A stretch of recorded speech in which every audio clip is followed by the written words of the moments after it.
Sudah-sudahlah cerita pasal KSP ni. Pergilah bekerja. Ataupun buat satu benda yang boleh mendatangkan hasil daripada menunggu sahaja KSP bersasar ini diluluskan atau dibenarkan. What's up guys, Assalamualaikum dan salam sejahtera kepada korang semua yang sudi menonton Saja Sembang. Aku Faizwan. Itu kata-kata orang yang kata selalu membuat provokasi dan menjadikan alasan bagi mereka yang sedang menuntut tuntutan KSP bersasar ini. Tapi sebelum tu, bagi korang yang masih lagi bersubscribe ke channel ini, please klik button subscribe dan jangan lupa share dan juga like video ini guys. Okey, berikutan dengan statement-statement yang dikeluarkan oleh ramai provokasi, provoke ni lah. Okey, isunya sebenarnya aku nak kaitkan dengan diri aku juga. Dan mungkin akan dikaitkan dengan diri korang sebagai penjarum yang terkesan. Dan mungkin dalam situasi ini, kalau kita lihat kepada tuntutan KSP 2.0 bersasar dimulakan ataupun mula dibangkitkan oleh setengah pihak, dan pihak itu adalah individu dan bukannya daripada parti politik. Sini kita nak perbetulkan balik keadaan-keadaan ataupun berita-berita yang mengatakan ini adalah agenda Parti Perikatan Nasional. Sebenarnya ikutkan ini adalah suara individu. Suara individu ini yang dibangkitkan atas orang kata permintaan setengah orang kata pencarum-pencarum yang tercicir. Bila sebut pencarum tercicir ni, ada segelintir lagi pencarum yang ingin menuntut tuntutan KSP 2.0 bersasar. Dan mereka ini bukannya bagi kategori yang sepenuhnya waktu ketika pengeluaran 10K one off. Waktu tu kita tahu kadar pencarum bilangan yang memang agak tinggi, 7 juta yang meminta.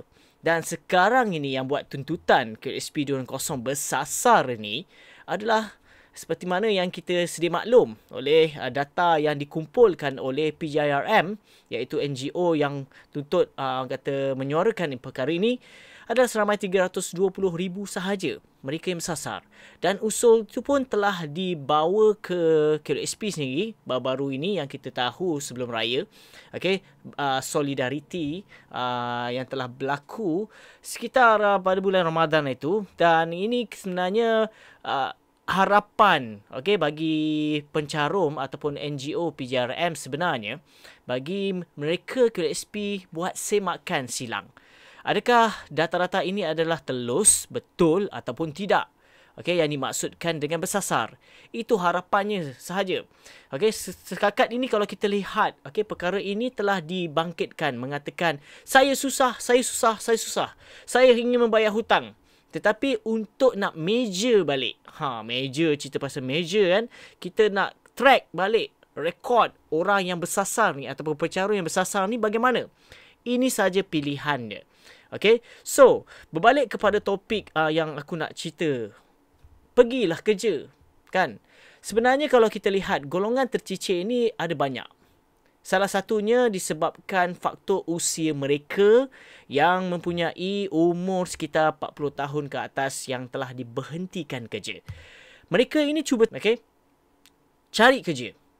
Kalau kita lihat menerusi live di TikTok baru-baru ini dengan Malaysia Perspektif sendiri, berumur 40 tahun ke atas, dan orang kata disebabkan faktor usia, mereka tak dapat nak continue untuk bekerja semula untuk menampung kehidupan seperti sebelum pandemik. Ini adalah golongan yang tercicir dimaksudkan. Faktor usia satu hal, faktor kesihatan satu hal, dan juga bagi mereka yang sukar untuk mendapatkan pekerjaan. Untuk mengetahui korang kenapa aku sentiasa bangkitkan isu ni, sebab ini berdasarkan pengalaman aku sendiri. Kalau ikutkan daripada permulaan, kita sama-sama berperjuangkan perkara ni. Aku sendiri di social media dan juga di lapangan juga turut mendesak dan tuntut ini, sebab aku tergolong dalam golongan orang yang kehilangan pekerjaan dan masih lagi waktu ketika itu tak dapat pekerjaan. Tapi alhamdulillah, usaha demi usaha yang aku sendiri lakukan, bukannya aku menunggu sahaja. Tidak. Ada segelintir orang mungkin macam aku lebih kurang masih lagi mencari-cari kerja apa yang sesuai ni.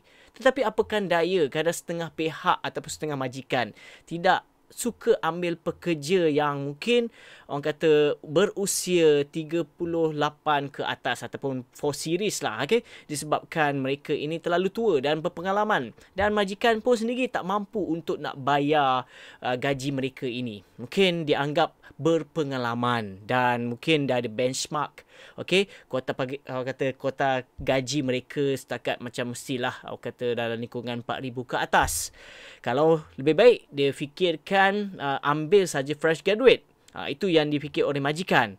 So sebab itu kita kena lihat dan kerajaan kena lihat, dan juga viewers yang mungkin membuat provokasi, yang menyeksa penjarum ini, mendesak, membuat provokasi dan sebagainya, mengatakan pergi kerja. Mereka berusaha untuk pergi kerja, tetapi apakan daya, atas sebab mereka adalah golongan-golongan yang aku maksudkan tadi, yang menyebabkan mereka tak ada pilihan, okay? Melainkan untuk keluarkan tuntutan, okay? KUSP 20 bersasar ini.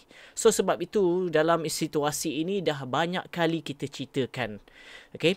Dan aku sendiri adalah satu model, orang kata contoh, yang aku sendiri dah alami.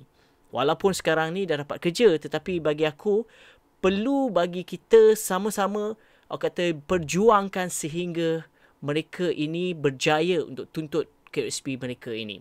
Walaupun aku sudah bekerja, tetapi aku rasa tempias-tempias mereka mengharapkan lagi. Okey, maksudnya kalau kita lihat selepas kata daripada raya ni pun mereka masih lagi menuntut. Sebab apa? Ada perkara-perkara yang still lagi going on, iaitu orang kata hutang-hutang yang perlu dibayar. Itulah matlamat asal bagi pencarum-pencarum yang terkesan ini. So harap guys faham dalam mereka ataupun golongan ini yang dianggap tercicir ini, dan boleh dianggapkan bersasar ini, yang memerlukan dan masih lagi mendesak sehinggalah InsyaAllah mereka berjaya satu hari nanti. So, apa-apa hal bagi korang yang tak bersetuju apa harapan kami semua yang terkesan, yang bersasar, yang dimaksudkan ini, perlulah doa-doakan untuk mereka sebaik mungkin. Itu sahaja permintaan mereka. Bukannya untuk mendownkan, bukan untuk mereka kata dengar cemohan dari kalian semua yang tidak bersetuju. Mungkin ada mereka yang ambil kesempatan hanya melihat dan orang kata menangguk air yang keruh sahaja, menunggu sahaja green light, lepas tu bolehlah buat permohonan. Tetapi bagi mereka yang betul-betul terkesan, inilah yang sebenarnya yang kita nak orang kata highlightkan. Yang lain tu biar pi jauh-jauh, harap mereka tak dapatlah. Okay? Sebab mereka tak kesan. Mereka hanya macam mana aku cakap tadi, menangguk air yang keruh saja. Itu saja yang aku dapat kongsikan dalam sesi luahan melalui episod kali ini. Diharap bagi korang semua, please fahamilah bagi mereka yang terkesan sahaja. Yang tak terkesan tu jauh-jauh. Kita tak nak fokuskan kepada mereka yang tak terkesan ni. Ambil kesempatan dalam kita sebagai pencarum-pencarum terkesan ni memperjuangkan nasib mereka. Itu saja. Aku Faizuan. Assalamualaikum.